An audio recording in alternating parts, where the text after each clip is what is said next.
আজকের রেসিপি হলো আমিষ এঁচোড়।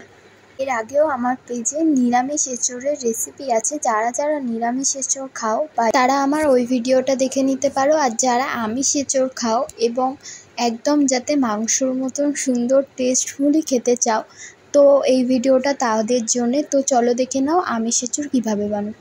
প্রথমে আমি এঁচোড়টাকে ভালো করে সেদ্ধ করে নিয়েছি এরকম কেটে। আমরা যেহেতু গোটা এঁচোড় এনেছিলাম তাই বাড়িতেই কেটে নিয়েছিলাম, তোমরা বাজার থেকেও কাটিয়ে নিতে পারো। তারপর কড়াই সাদা তেল এবং জিরে, শুকনো লঙ্কা, একটা তেজপাতা দিয়ে যে আলুগুলো কিউব কিউব করে কেটে রেখেছি সেইগুলো দিয়ে ভালো করে ভেজে নেব। এঁচোড়ের জন্য দেখো আমি আলুগুলো এরম সাইজের কেটে নিয়েছি। একটা আলুকে 4টে টুকরো করেছি।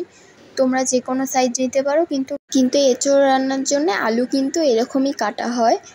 দেখো হালকা আলুগুলো ভাজা হয়ে এসেছে, তারপর দিয়ে দিলাম নুন। প্রথমেই নুন দিয়ে দেবে না, তাহলে কিন্তু আলুগুলো কড়ায় আটকে যাবে। তারপর হলুদ দিয়ে আলু একটু ফ্রাই হয়ে গেলে তুলে নেব।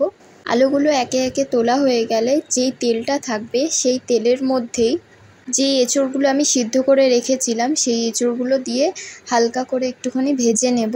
এবার এঁচোড়টা তোমরা না ভেজেও দিতে পারো, কিন্তু এঁচোড়টা একবার এরকমভাবে ভেজে করে দেখো যে এঁচোড়ের আলাদা একটা টেস্টই চলে আসে।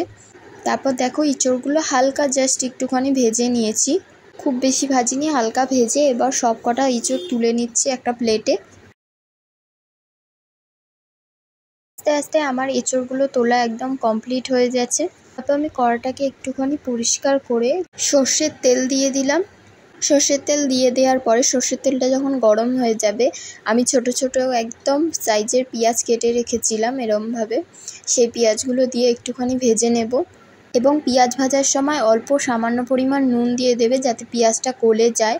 এবং এদিকে দেখো আমি একটা মতন পেঁয়াজ গ্রেট করা নিয়ে নিয়েছি, আর এদিকে আদা এবং রসুন গ্রেট করে নিয়েছি।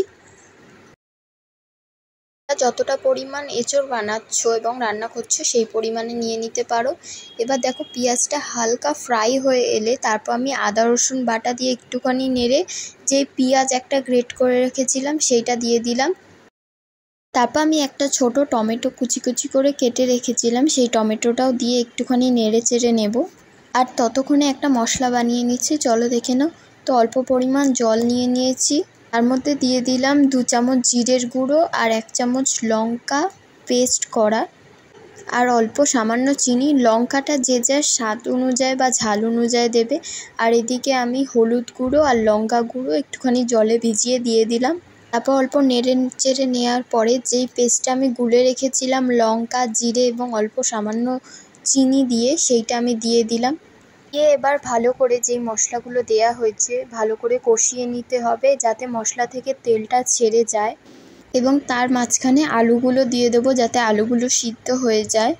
আলুগুলো এই পর্যায়ে দিয়ে দেবে, পরে দিলে কিন্তু আলুগুলো খুব একটা সিদ্ধ হতে চাইবে না, তাই জন্য আমি আলুগুলো এই পর্যায়ে দিয়ে ভালো করে কষিয়ে নিচ্ছি মশলাটাকে। তারপর যখন মশলা থেকে তেল ছেড়ে দেবে, যে এঁচোড়টা রেখেছিলাম ভেজে সেইটাকে দিয়ে দিলাম এবং খুব ভালো করে নেড়েচেড়ে নিতে হবে যাতে এঁচোড় এবং আলুর মধ্যে যেসব মশলাগুলো দিয়েছিলাম সেই মশলাগুলো যাতে ভালো করে মাখানো হয়ে যায় এবং প্রত্যেকটা জিনিসের ভেতর যাতে মশলাগুলো ঢুকে যায়। তারপর আমি অল্প জল দিয়ে কিছুক্ষণ ঢেকে দিয়েছিলাম। জলটা এই কারণেই দিয়েছিলাম যাতে তলায় এঁচোড়টা আটকে না যায়, ওই জন্য সামান্য পরিমাণ জল দিয়ে দিয়েছিলাম। তো কিছুক্ষণ বাদে খুলে আবারও নেড়েচেড়ে নিয়ে আবারও কিছুক্ষণের জন্য ঢেকে দেব। আমি এরকম ঢেকে 2 থেকে 3 বার মতন এরকম সামান্য পরিমাণ জল দিয়ে ঢেকে ঢেকে কষিয়ে নিয়েছি। তারপর যেই পরিমাণ জলটা তোমরা তরকারিতে দিতে চাও সেই পরিমাণ জলটা দিয়ে দেবে। আমরা এখানে খুব বেশি জল অ্যাড করিনি, মিডিয়াম মতন জল অ্যাড করে দিয়েছি এবং জলটা দিয়ে দেওয়ার পরে দেখো ফুটিয়ে নিচ্ছি ভালো করে। তাহলেই হয়ে গেল আজকে আমাদের আমিষ এঁচোড়। এবং এই রেসিপিটা তোমাদের কেমন লাগলো বলো। আর যারা নিরামিষ খাও আমার পেজে আর একটা নিরামিষের এঁচোড় আছে, সেটাও তোমরা দেখে নিতে পারো। যদি ভিডিওটা ভালো লাগে তাহলে লাইক কমেন্ট শেয়ার করে দিও। আজকের ভিডিও এই পর্যন্তই। আর তোমরা যদি কোনো ভিডিও বা কোনো রান্নার রেসিপি দেখতে চাও তাহলে আমাকে কমেন্ট করো। আজকের ভিডিও এই পর্যন্তই। নমস্কার।